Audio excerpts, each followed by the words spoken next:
Alright, y'all boys were telling me to watch this, bro. So go ahead and say what's good to YouTube. 1,000 flies versus Venus flytrap. Alright, let's go. 3, 2, 1. This is 50 Venus flytrap plants. Wow. And in this video, I'm gonna put 1,000 flies in the same container as them. So you're gonna be risking 1,000 flies just going around in your house, and then they can lay babies inside of your skin, and then you have larvae in your body. Okay, great. Sheer number of flies trick the traps, causing them to close, or are the flies just simply cooked? Yeah, I don't know, but that's why I bought this. This is 1,000 fly larvae. Yeah, might look extremely nasty, but over the next week, as long as I feed them food, they should all turn into flies so I can do this test. So while we wait for these guys to turn into flies, obviously I have all of these Venus flytraps. Why you just ain't buy flies, gang? Why you I also have tons of other carnivorous plants that you may have never even seen before. Meaning I'm gonna be able to do tons of different tests in this video. It's gonna be super cool. And for test number 1, I wanna show you guys the smallest Venus flytraps. Now, I know it may sound stupid, but I promise you how they work and catch insects is actually really insane. Let me show you how they work. And yeah, it's not a joke how small these things are, because when compared to normal Venus flytraps, the jaws are about 10 times smaller. Wait, do Venus flytraps know they're alive? Or they just non-thinkable plants? Do they know they're alive? Like, these are things that are alive. Like, these are alive plants. Do they know they're alive plants? In fact, they're kind of cute, to be honest.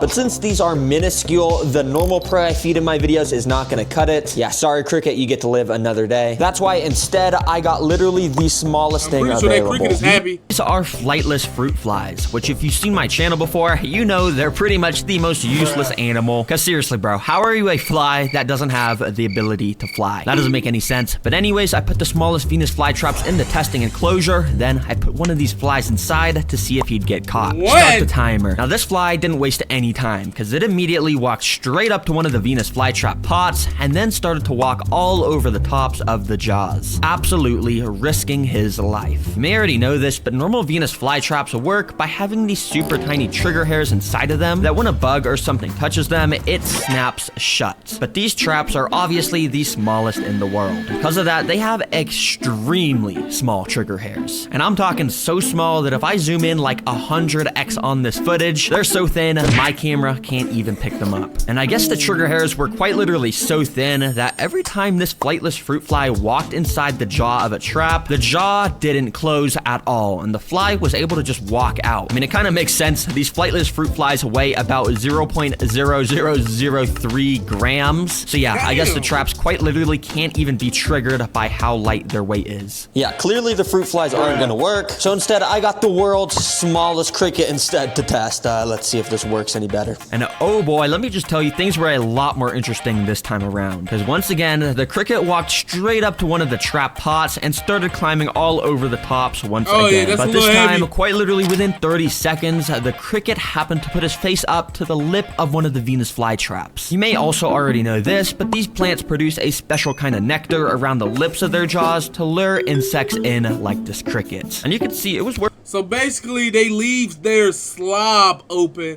so the things can lick their slob and then come now. Okay, I get it. Working pretty well, because this cricket was just absolutely slurping this nectar up. But he was getting a bit too distracted, because he then stepped into the trap, probably stepping on the micro trigger hairs, which then caused the jaws of it to close. But the cricket was too fast, and he was barely able to make it out with his life. Dang, that was a close call, but you can see how quickly that can all happen. And yeah, don't worry guys, because there's only a few minutes later when the cricket did the same exact thing. He walked up to another jaw, walked straight into it, and yeah, this time the trap closed on him while he was starting to walk out, leaving half of his body now sticking out of the trap. Even though these are the smallest Venus flytraps in the world, they trap insects nearly just as well as the fully grown ones. It's pretty interesting. And yeah, while I wait for those 1,000 flies to hatch so we can do the final test, in the meantime, I want to show you some other insane carnivorous plants that you may have never seen before, with the second one being sundews. Yep, everyone knows what Venus flytraps are, but not everyone knows what a sundew is, but they're actually pretty cool. Let me show you what they do. So obviously, like flytraps. Hold up, wait, that's actually fire.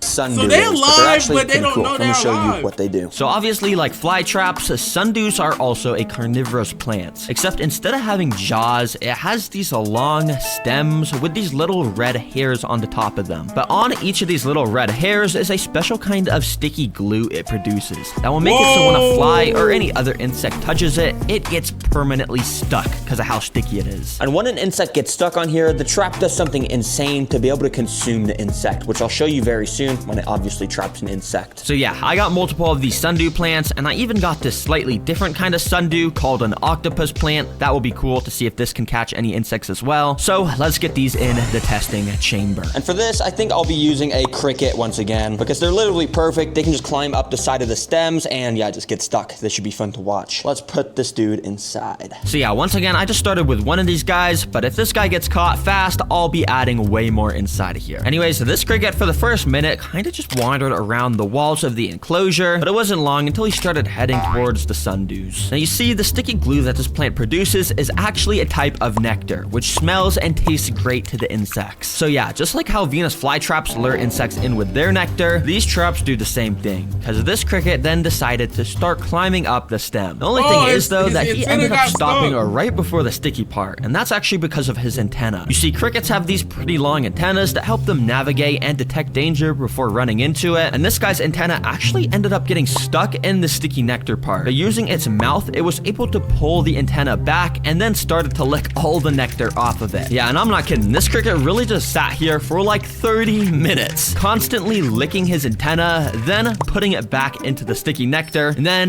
licking it back up. He was kind of outsmarting this carnivorous plant and just getting its nectar for free. So I'm not gonna lie, I just tried to push him towards it with my tweezers since he clearly wasn't gonna do it on his own. And yeah, he just kind of ended up falling off. Yo, what the heck? I was just trying to record that cricket and I just realized there's a jumping spider in here. Do you see that? It's on the little octopus plant. Is it stuck? Yeah, this jumping spider just happened to wander into this enclosure by accident. I guess he was just living somewhere in my house. But since he was here, I figured I'd just watch him to see if he would get caught by the traps. And that's not normal having jumping spiders in your house, buddy. You need to stop yourself.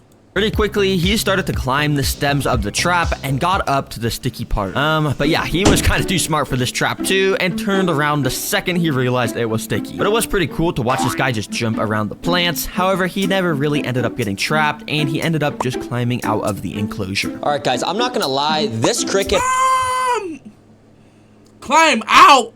I've been trying to record him getting eaten for like 2 hours now. And every time right before going on the sticky part, he just stops and cleans his antenna. And yeah, he just turns around and never actually goes on the sticky part. He's too smart for this. So yeah, let me take this guy out. Instead, I actually just got out the flightless fruit flies again, because apparently this is actually Sundew's favorite insect. And yeah, I just dumped a few on the sand, and it wasn't long until some of them started to climb all over the stems and eventually started getting stuck all over the different sticky parts. I even went and just dumped a crazy amount of these flies all over the top of the sundew plants to show you guys exactly how cool sundews really are. Because obviously, now you can see the sticky parts of the plants are just completely covered in flightless fruit flies. Now, if you're wondering how this plant actually eats the flies, well, this footage shows how. As you can see, it uses each of its red hairs to basically curl around the prey. And once all of those curl around it, the stem itself also starts to curl around the prey. This will basically ensure the fly has a 0% chance of escaping, while the plant releases basically an acid to consume it. Yeah, it's pretty brutal. So yeah, it's pretty cool to see these things work. All these flies are just gonna turn into food for these plants very soon. Alright, there's still one more major carnivorous plant type that I haven't shown yet. They're called pitcher plants. Yep, this plant can also eat insects. And actually how it does it is probably the most brutal out of all of them. Let me show you. Yep, like I said, these are called pitcher plants. And similar to the last plant, they have pretty long stems that go up. But the difference is, this time, at the top, there's this little trapdoor leaf thing that if you look is actually covering a hole that leads directly down to a pit of acid at the bottom of the stem. Yep, these traps have this little hole here that's lined with a super slippery nectar on the inside. So whenever an insect walks inside,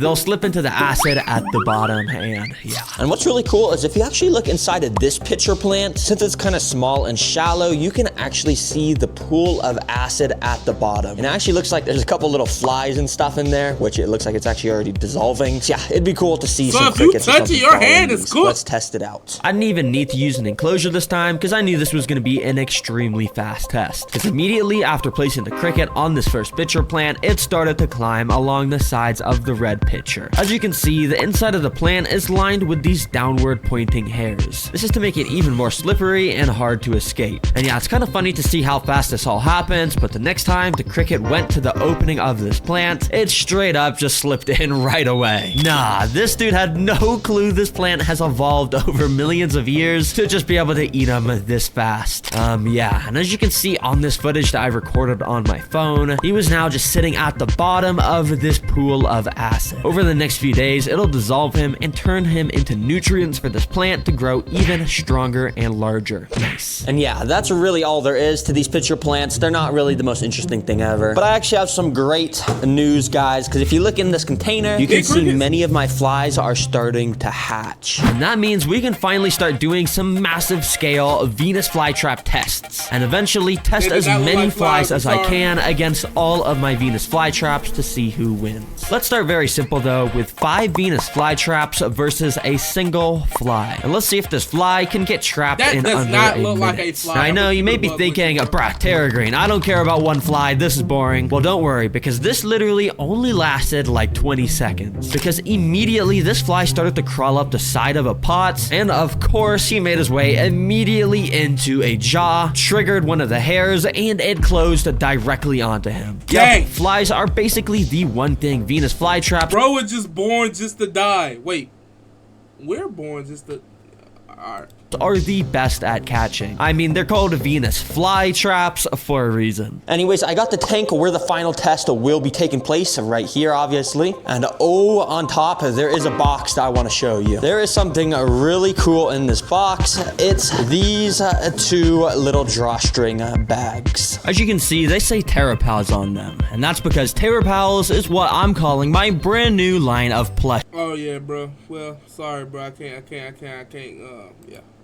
Started. Quickly, I removed the lid and started the timer. Let the test begin. Now, immediately, a couple of the flies started to fly out of the container, and others started to walk out of the sides. Now, there was something weird, though, because while the container had a decent amount of movement in it, only like 10 of the flies were actually leaving the container over the 4-hour time lapse here. Yeah, basically all the flies were staying in there. So I decided to just take the paper towel out that they were all on and tried to just shake off as many as I could onto the Venus flytraps. And obviously, this meant that a few of the flies were now scattered all over the traps and were actually starting to get trapped. But most of them were just being super inactive, barely moving, and not flying. I guess because they were just newly hatched flies and it takes a while for them to become normal. Yeah, I'm not gonna lie, guys, this is kind of a fail. Basically, none of the flies are flying around, and I don't think I'm gonna be able to finish it was this. A learning But don't worry, because bro. my YouTube friend Flytrap Films recorded a test with an insane amount of flies, super similar to this. And he wanted me to show you it. In it, you can see he has a Venus flytrap plant out, and also a bunch of rotten meat in order to attract the flies. Yeah, and it worked really well, because instantly tons of flies started to gather around this plant. And you guessed it,